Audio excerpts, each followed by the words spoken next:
ಎಲ್ಲ ಅಭಿವೃದ್ಧಿ ಆಗಿದೆ.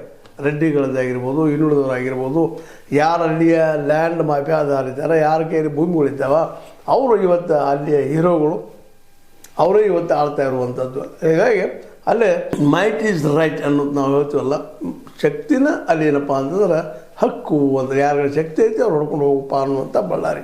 ಇವತ್ತಿಗೂ ಬಳ್ಳಾರಿ ರಿಪಬ್ಲಿಕ್ ಅಂತ ಏನು ಅಂತಿದ್ರು, ಅದು ರಿಪಬ್ಲಿಕ್ ಆಗಿ ಅದು ವಿನ ಏನೂ ಅಭಿವೃದ್ಧಿ ಆಗಿಲ್ಲ. ಯಾರು ಬಂದರು, ಕಾಂಗ್ರೆಸ್ ಅವರು ಬರಲಿ, ಬಿಜೆಪಿ ಅವರು ಬರಲಿ, ಹಿಂದೆಲ್ಲ ಅನೇಕರು ಬಂದು ಹೋಗಿದ್ದಾರೆ. ಸ್ವತಂತ್ರವಾದ ಮೀಡಿಯಾಗೆ ಬೇಕಾಗಿರುವುದು ಸ್ವತಂತ್ರ ಧ್ವನಿ. ಆ ಸ್ವತಂತ್ರ ಧ್ವನಿ ಉಳಿಸಲು ನೀವು ಮಾಡಬೇಕಾದದ್ದು ಇಷ್ಟೇ. ಅದೇನಪ್ಪಾ ಅಂತಂತಂದ್ರೆ ನಿಮ್ಮ ಕೈಲಾದಷ್ಟು ಸಹಾಯ ಈ ಚಾನಲ್ಗೆ ಮಾಡಿ ಹಾಗೂ ನಿಮ್ಮ ಧ್ವನಿಯನ್ನು ಕಾಪಾಡಿಕೊಳ್ಳಿ. ಒಳ್ಳೆ ಸಜ್ಜನ ರಾಜಕಾರಣಿಗಳು ಬಂದು ಇಲ್ಲಂತಲ್ಲ, ಅಲ್ಲಮ್ಮ ವಿರೋಧರ್ಪಣವರಾಗಿರ್ಬೋದು, ಇನ್ನುಳಿದ ಅನೇಕ ಒಳ್ಳೆಯ ಜನ ಅಲ್ಲಿ ಬಂದು ಹೋಗಿದ್ದಾರೆ ಹಿಂದೆ. ಆದರೆ ಇವತ್ತು ಅಲ್ಲಿ ಇರುತ್ತಿರುವಂಥ ನಾರಾ ಭರತ್ ರೆಡ್ಡಿ ಆಯಿತು, ಇವತ್ತಿರುತ್ತಿರುವಂಥ ನಮ್ಮ ಜನಾರ್ದನ್ ರೆಡ್ಡಿ ಆಯಿತು, ಶ್ರೀರಾಮುಲು ಆಯಿತು, ಕರುಣಾಕರ್ ರೆಡ್ಡಿ ಆಯಿತು, ಸೋಮಶೇಖರ್ ರೆಡ್ಡಿ ಆಯಿತು, ಒಂದಿಷ್ಟು ಕಾಲ ಅವರು ಮೌನ ಆಗಿದ್ರು.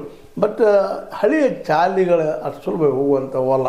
ಹೀಗಾಗಿ ಇವತ್ತು ಬಳ್ಳಾರಿ ಮಾತ್ರ ಖಚಿತವಾಗಿಯೂ ಮತ್ತೊಂದು ಹೊಸ ಒಂದು ಬಡದಾಟಕ್ಕೆ, ತಿಕ್ಕಾಟಕ್ಕೆ ಸಾಕ್ಷಿ ಆಗ್ತದನ ಅನ್ನೋಂಥ ಭಯ ಎಲ್ಲರಲ್ಲೂ ಕಾಣಲಿಕ್ಕತ್ತದ.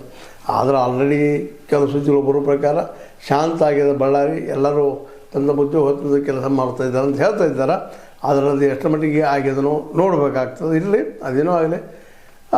ಒಂದು ಮಾತೇನು ಬರಬೇಕಾಗಿದ್ದು ಏನಪ್ಪ ಅಂದ್ರೆ, ತಿಳ್ಕೊಬೇಕಾಗಿದ್ದು, ಈಗಾಗಲೇ ಜನಾರ್ದನ್ ರೆಡ್ಡಿ ಅವರ ಇತಿಹಾಸ ಬಗ್ಗೆ ನಾವು ಸಾಕಷ್ಟು ಕೇಳಿದ್ದೀವಿ, ತಿಳ್ಕೊಂಡಿದ್ದೀವಿ. ಶ್ರೀರಾಮುಲ ಬಗ್ಗೆ ತಿಳ್ಕೊಂಡಿದ್ದೀವಿ. ಯಾರು ಏನು ಮಾಡಿದ್ದಾರೆ, ಯಾವ ರೀತಿ ಅಧಿಕಾರಿಗಳು ಏನು ಮಾಡಿದ್ರು ಅನ್ನೋದು ಗೊತ್ತದ. ಆದರೆ ನಾರಾ ಭರತ್ ರೆಡ್ಡಿ ಇನ್ನೂ ಯಂಗ್ ಏಜ್ ಅದ, ಅಲ್ಲಿ ಏನೂ ಇಲ್ಲ, ದುಡ್ಡು ಅದು ಸಾಕಷ್ಟು ಇಲ್ಲ ಅಂತಲ್ಲ. ಆದ್ರೆ ಆ ದುಡ್ಡು ಒಂದರೆ ಎಲ್ಲದಕ್ಕೂ ಪರಿಹಾರ ಅನ್ನುವಂಥದ್ದು, ಆ